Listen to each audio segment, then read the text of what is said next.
Xin chào mọi người nhé. Anh em có thấy anh em của tôi vất vả không? Trời mưa vẫn phải làm việc nhé.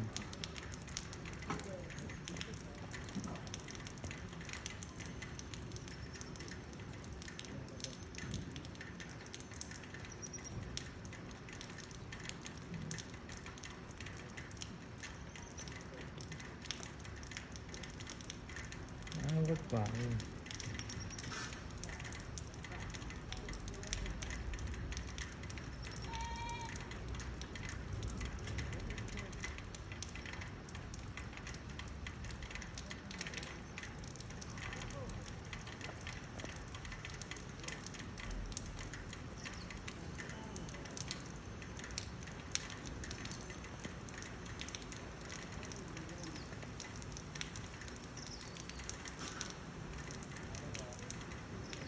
Mưa nghỉ đi.